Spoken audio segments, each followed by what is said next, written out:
Hello, Yaorana les Saphirs, j'espère que vous allez bien. Bienvenue dans cette nouvelle vidéo. Prenez de quoi boire, prenez de quoi manger, de quoi grignoter. En tout cas, mettez-vous bien, mettez-vous chill. On va passer quelques minutes ensemble à faire du gossip sur my body.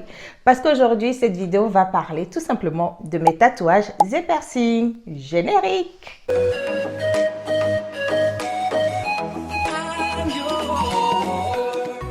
J'espère que vous êtes bien calés. J'espère que vous êtes prêts. On va partir dans le fond du sujet. Alors, pourquoi parler de mes tatouages et piercings aujourd'hui? Pourquoi pas? Pourquoi pas? On est là, on fait quoi? On va faire du gossip. Donc, allez, on va parler de mes tatouages et piercings. Je vais d'abord commencer par l'histoire de mes piercings. On va aller crescendo dans les choses, dans les pourquoi, dans les comment. Et dans les conséquences, on va commencer à la genèse. À la genèse, c'est-à-dire à ma naissance. Parce que, ouais, je pense que toute genèse commence par la naissance, non? Bref, on va commencer par la naissance. Moi, je suis née, j'étais pas consciente que j'étais née. Ah, c'est beau ça ce que j'ai dit. C'est une punchline ou pas? Je suis née, j'étais pas consciente que j'étais née. C'est les autres qui étaient conscients que j'étais née. Guys, alors on va commencer à la naissance et je suis née, j'étais pas consciente que j'étais née et arrivé à un moment donné, j'ai commencé à être consciente de mon corps, de la présence de mon corps. Et il y a un premier truc que j'ai remarqué, j'étais encore très jeune quand j'ai remarqué ça, qu'il y avait un trou sur moi. Il y avait un... attendez, ne partez pas loin, je dis, il y a un trou là, les gens vont commencer à penser à des choses. Il y a un trou sur mon visage. Il y a un trou sur mes oreilles déjà. Voilà. On va aller doucement parce qu'il y a plusieurs trous sur moi, comme toutes les femmes. Ok. Donc, j'ai remarqué qu'il y a un trou sur moi qui n'était pas commun, qui n'était pas forcément chez les autres individus de mon espèce. Et ce trou, c'est celui-ci qui se trouve ici. Donc, je ne sais pas si vous arrivez à le voir là, au niveau de mon oreille, à l'endroit qu'on appelle l'anti-hélix. Voilà. Il y a un trou ici. Donc, ce trou, il s'appelle tout simplement le sinus préauriculaire et en faisant des recherches, en fait, je me suis rendu compte que c'est un trou qui est complètement naturel. Enfin, il n'est pas chez tout le monde, c'est un reste évolutif du stade où l'être humain dans le ventre de sa maman était à l'état poisson, si on veut se référer à la théorie de l'évolution de Darwin. Donc, en gros, c'est un reste de nos bronchies, de notre état poisson. Du coup, ça s'est développé un peu bizarrement et ça fait qu'aujourd'hui, des gens naissent avec ces trous-là. Dans la population sur cette terre, il y a une partie infime de la population mondiale qui a ça et on estime que là où il y a le plus ce genre de sinus préauriculaire, c'est dans les populations noires africaines. En général, 3 à 4% de la population noire africaine a ça. Tout comme je crois dans la population caucasienne. Bon, je vous le dis si vous ne le savez pas, dans la population caucasienne, ils ont beaucoup les fossettes là au niveau du dos, en bas du dos. Voilà, fun fact que je glisse. Nous, on a beaucoup les sinus préauriculaires. Eux, ils ont beaucoup les fossettes. Mais quand je dis encore nous, on a beaucoup, c'est 3 à 4% des noirs. Et dans la majorité des cas des gens qui ont donc le sinus préauriculaire, eh bien, ce sinus, il apparaît spontanément au niveau droit. C'est le cas de mon frère, par exemple, celui qui est né avant moi. Il a le même trou, mais chez lui, c'est au niveau droit. Et donc, rareté dans la rareté, déjà, moi, mon sinus préauriculaire, il est au niveau gauche. Ok, donc, une fois qu'on connaît ça, une fois qu'on a connu tout cela, vous savez, comme je sais, que je suis partie de base à ma naissance avec déjà un trou à l'anti-hélix gauche. Ok. Donc, j'ai grandi et puis, bon, j'ai grandi dans une société africaine. Vous savez que je viens du Togo. J'ai vécu là-bas pendant 21 ans. Après, je suis allée dans un autre pays d'Afrique et ensuite, je suis venue en France pour continuer les études. En 2017, j'ai réfléchi parce qu'il y a d'autres choses aussi que je vais vous dire après. J'ai réfléchi et je me suis dit non, mais jusqu'ici, il y a des trous sur mon corps. Et ce n'est pas moi qui les ai créés. Genre, c'est d'autres personnes ou c'est d'autres facteurs qui ont influencé le perçage de mon corps. Vous voyez ce que je veux dire? C'est pas moi. Il y a des choses sur mon body. C'est un peu, on va dire quoi, c'est des mutilations. On va pas utiliser le mot mutilation, mais c'est des trous artificiels, on va dire, que c'est pas moi qui les ai faits. Et clairement, j'étais dans une logique de me réapproprier mon corps, être l'acteur majeur de ce qui se passe sur mon corps, quoi. Et voilà, j'étais dans mon année d'études et à la fin de mon année d'études, je sais même plus c'est dans quel mois, il me restait à peu près 6 mois à faire pour finir l'année là. J'ai décidé de faire mon premier piercing. Et mon premier piercing, je vous le montre, c'est tout simplement celui-ci. Donc là, à cet endroit, ça s'appelle un hélice. Donc c'est mon premier piercing, j'ai fait ce hélice là à 25 euros. Franchement, c'est pas cher. C'est, je crois, l'un des piercings les moins chers. Je l'ai fait dans... Je m'étais renseignée dans la ville et puis j'étais allée dans une boutique de piercing et tatou. Ils m'ont fait ça rapidement et la sensation...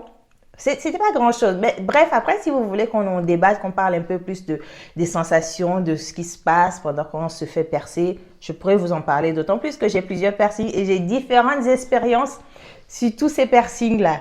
Donc voilà comment j'ai commencé à me percer les oreilles avec l'hélice. Juste par sensation ou par envie d'être l'acteur majeur des cicatrices ou des chocs que subira mon corps. Parce que jusque-là, mon corps avait subi des chocs qui n'étaient pas dépendants de ma volonté. C'est les autres qui m'impactaient. D'où je me lève là, je vais me lever. Les autres, ils vont faire des choses de mon corps et puis je vais aller mourir cadeau comme ça. Moi-même, je ne peux pas. Il fallait que si quelque chose, au moins, je dois que si je meurs et qu'on voit que mon corps a été modifié durant mon existence, au moins que je sois aussi l'un des auteurs, que je puisse mettre un copyright sur my own body. Vous voyez ce que je veux dire? C'était vraiment dans cet état d'esprit que je suis allée faire mon premier piercing à l'hélice ici. Donc ça, c'est le premier piercing, c'était en 2017. Et à l'époque, j'avais intégré une chorale chrétienne. Donc dans cette chorale-là, il y avait une jeune fille que j'appréciais beaucoup, je la trouvais très très belle. Je ne sais pas si c'est elle qui m'a influencée ou quoi que ce soit, mais je pense que c'était la première représentation du deuxième piercing dont je vais vous parler. Parce que oui, c'est chez elle que j'ai vu ça en premier lieu. C'était très discret et puis je trouvais que, yes, ça faisait sens. Et donc, j'ai décidé de me faire un deuxième piercing en 2018. Et en 2018, du coup, je suis allée me faire celui-là. Là. Non, moi, c'est un piercing que beaucoup de gens connaissent. Ça s'appelle le tragus. Donc, celui-ci. Je me suis fait ce piercing-là. Donc, mon tragus a été fait donc en 2018. Je trouvais que c'était assez logique par rapport à l'hélice que j'avais ici. Donc, ça faisait une sorte de diagonale qui prolongeait mon menton et tout. Bref, je trouvais que c'était logique d'agrémenter un peu cette oreille-là du tragus. D'autant plus que c'est un piercing qui est très discret, qu'on peut vraiment porter facilement. Et ça fait bijou. Et je crois de tous mes piercings, c'est le seul que je considère comme étant un piercing bijou. Parce que je mets une pierre, du coup une pierre qui réfléchit la lumière, un peu comme là, voilà, des trucs blancs, alors qu'ailleurs je mets vraiment du doré. Donc voilà, en 2018, j'ai fait mon deuxième piercing on va dire mignonnerie, ouais, parce que it was mignon, so I did it, ok. Ensuite, on a évolué, le temps a passé, j'ai rencontré Coco. Entre-temps, en fait, j'avais rencontré Coco. Quand j'ai fait mon tragus, j'avais déjà rencontré Coco. Par contre, le premier, quand je l'ai fait, j'avais pas encore rencontré Coco. C'était vraiment quelques mois avant que je le rencontre finalement. Je le rencontre, lui aussi, il est percé. Il a des piercings. Voilà. Il a les cheveux longs. Et en plus, il a des piercings. Il avait 3 piercings déjà à l'époque. Ok. Donc, 2018, on est ensemble, je continue, je fais mon piercing et ensuite, je me repose un peu. Franchement, j'étais complètement satisfaite de mes piercings à ce moment-là. J'en avais assez, j'en avais 2 et je trouvais que ça faisait déjà que mon oreille, on voyait que mon oreille n'est pas juste vide comme la plupart des oreilles sont vides.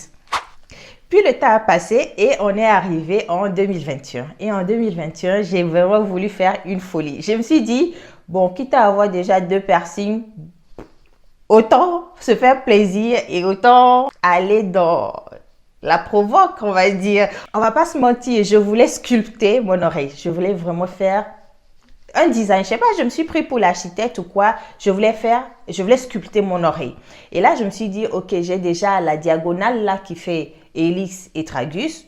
Je vais faire un truc de zinzin. Franchement, à l'époque, moi, je trouvais que c'était zinzin. Et tout simplement, ce que j'ai fait, c'est que j'ai fait mon 3e piercing. Le tragus, quand je l'ai fait, il a fait une demi-seconde un peu plus mal que le hélice. Et ensuite, maintenant, je me suis dit, puisque ça s'est bien passé jusqu'ici, eh bien, je suis allée me faire le roc. Le roc, c'est celui-ci. Je vais peut-être zoomer. Voilà, c'est celui-là. Celui qui est en forme de... Bref, il est là ici, quoi. Dans un endroit assez improbable. Et il s'appelle le roc. J'adore manipuler ce piercing-là. Je ne sais pas pourquoi j'adore. Parce que ça roule, ça bouge et puis ça se met dans différentes positions. Celui-là. Voilà, j'espère que vous avez vu. Donc, je suis allée faire ce piercing-là. Et ce piercing, il s'appelle le roc. Déjà, le nom intéressant. À la base, je voulais faire le def. Le def, c'est celui qui se mettrait un peu plus en bas sur cette partie de peau-là. J'espère que vous voyez, hein, parce que je fais du mieux que je peux. Le def, c'était celui qui se faisait ici. Mais quand je suis allée, le perceur, il m'a dit, ah, c'est court, ok? C'est court pour percer là-bas. Donc, on est monté d'un cran, on a fait le roc.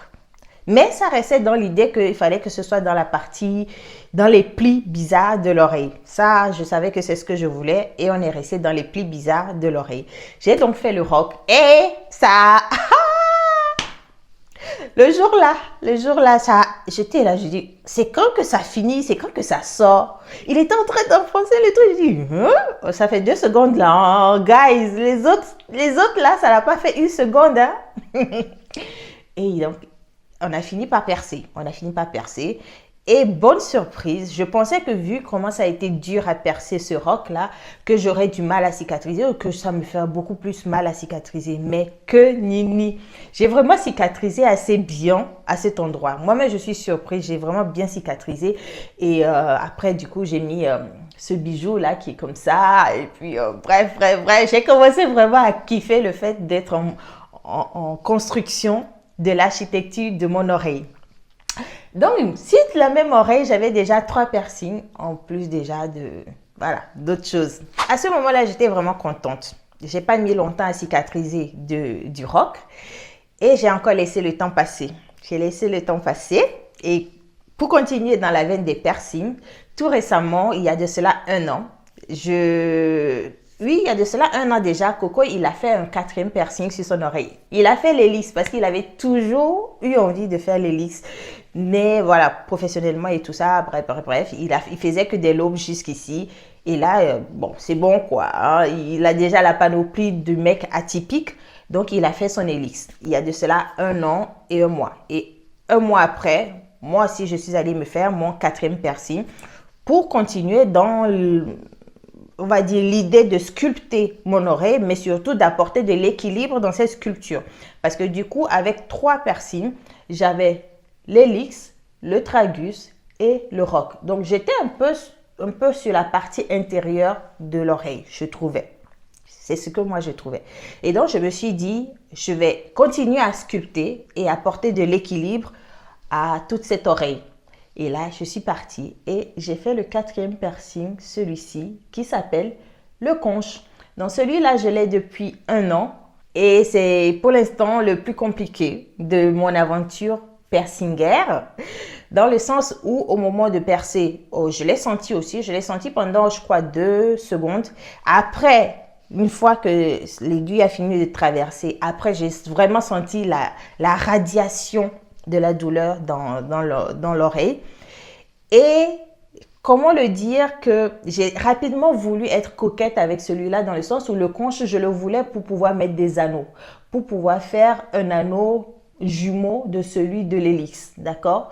Je voulais vraiment un anneau. Or, quand on perce, les premiers mois, quand on perce, on met des barres, on met des trucs simples qui sont là pour maintenir le trou ouvert. Donc, j'ai gardé ma barre pendant pas mal de temps. Je l'ai beaucoup changé, je l'ai beaucoup trituré parce que je voulais que ce soit très joli rapidement. Donc, voilà. Dans les 6 premiers mois, ça ne cicatrisait pas. Et j'ai encore attendu un peu. Mais très rapidement, je suis retournée chez le perceur pour lui dire, Guy, moi, j'ai fait ce conche-là parce que je voulais un anneau. Donc, s'il te plaît, mets-moi un anneau et ça va continuer à cicatriser comme ça peut. Il m'a mis donc l'anneau. Il m'a mis un premier anneau qui était trop gros à mon goût. Je suis retournée 1 semaine après, j'ai changé l'anneau, j'ai mis celui-ci qui est petit et qui va bien. Mais le fait est qu'aujourd'hui, on est presque 1 an après après avoir fait ce conche, il n'est toujours pas cicatrisé net. Voilà, on en est là, il n'est toujours pas cicatrisé net. Et je suis en train de me dire que je vais retourner chez le perceur pour lui demander de me remettre une barre et qu'on en finisse avec le processus de cicatrisation avant que je ne recommence avec la mignonnerie, la sculpture et l'équilibrage de l'oreille. Voilà, avant que je reprenne la beauté du truc. Donc, je vais d'abord faire du fonctionnel, cicatrisation complète. Donc, aujourd'hui, franchement, j'arrive à bouger le piercing à l'intérieur, à bouger le bijou à l'intérieur. Wouh! Voilà, là, ça vient de me faire mal. La preuve que c'est pas complètement cicatrisé le conche, mais voilà pour mes 4 piercings à l'oreille. Vous me demanderez, mais je parle des 4 piercings Liro là, mais en bas. En bas, il y a des choses qui ne sont pas communes. Tout le monde n'a pas ça. Toutes les femmes n'ont pas de trous ici. Vous me direz, mais là aussi, j'ai des piercings. Sauf que non. Non. C'est d'ailleurs ça, la genèse du pourquoi j'ai commencé à me percer. Parce que figurez-vous que je suis née. Moi, j'avais rien demandé. Je n'étais pas consciente que j'étais née. On revient à ça, ok? Et je me retrouve à un moment donné, à l'âge de 5 ans, je me rends compte que j'ai 4 trous. J'ai 4 trous ici. Why? Les autres, ils en ont 2. Je pose les questions. On m'informe gaillardement que non, à ma naissance, comme chez nous, on troue les oreilles des filles systématiquement à la naissance. Eh bien, il y a eu un foirage. Il y a eu un foirage au moment où moi, on me trouait les oreilles. Genre, déjà, ils n'ont pas pris mon autorisation pour trouver mon oreille, donc pour créer une mutilation sur mon corps. Mais en plus, ils ont osé foirer l'affaire. Donc voilà, ils ont foiré, ils ont fait les premiers trous et puis du coup, ils se sont rendus compte qu'en fait, c'était ce trou-là. Et quand ils m'ont mis la boucle d'oreille, ils ont dit « Ah non, c'est trop haut. Non, c'est pas bien. Bon, on va refaire un trou plus en bas. » Et là, ils ont fait le trou plus en bas. Et là, ils ont dit « Oui, le trou d'en bas, là, c'est lui qui est bon. C'est dans lui qu'on va mettre boucle d'oreille pour la petite fille, là. » Et moi, je me débrouille comment avec trou d'en haut qui ne s'est pas fermé. Donc voilà, on ne parle plus de cela, Voilà comment ils sont arrivés. C'est pas moi qui ai fait. C'est pas moi qui ai percé l'aube là. L'aube qui est ici là, j'ai pas percé. Et donc, façon dont les autres ont réussi à me faire piercing à mon insu. Comment moi je vais grandir et puis moi-même je vais pas me faire moi-même piercing. Vous voyez un peu?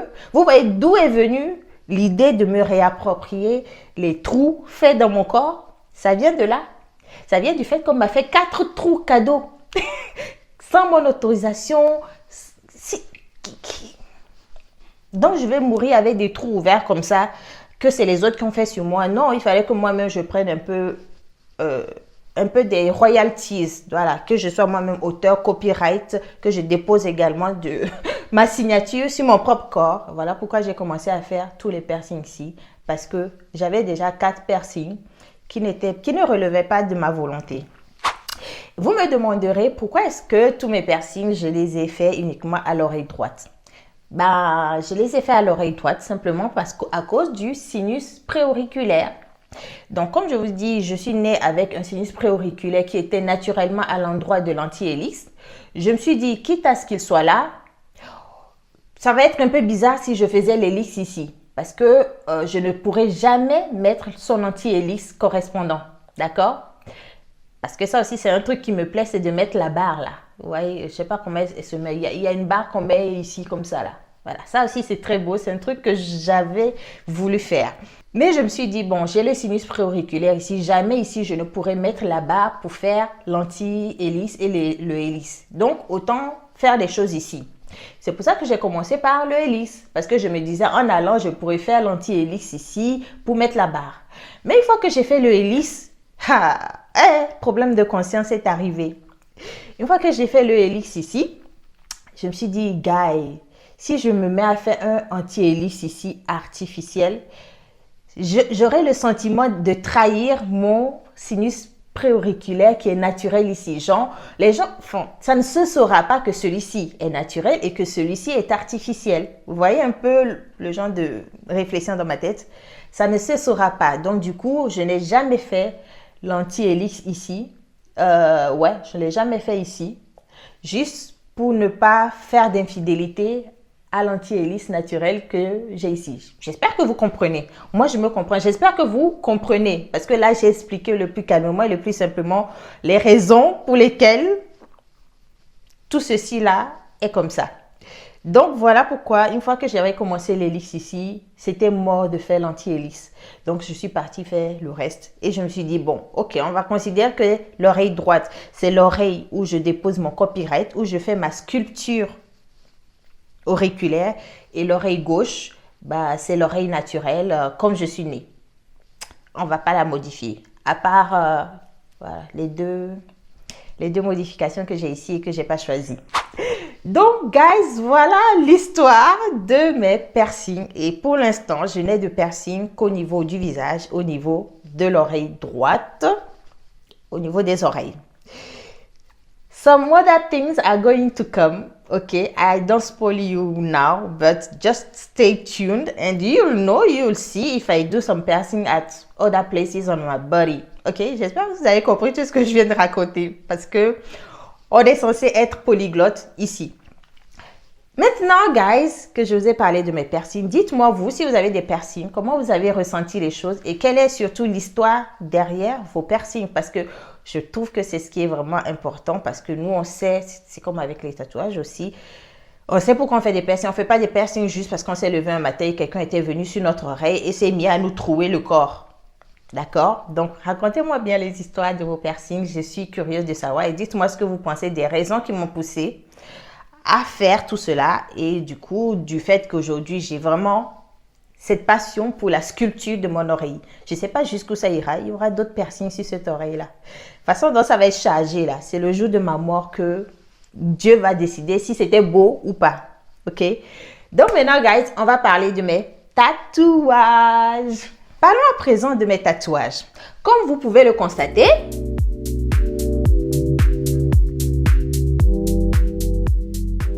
je n'ai pas de tatouage.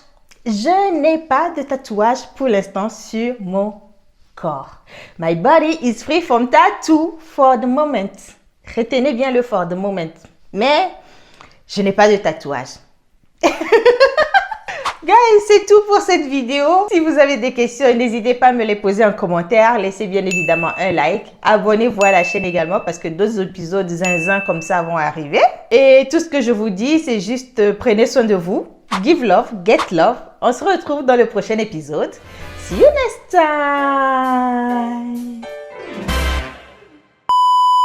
Et c'est ce qui reste, et c'est ce qui, c'est, et du coup, hey, hello, ok, ça s'appelle le sinus préoccupant. On va recommencer, non? On va recommencer.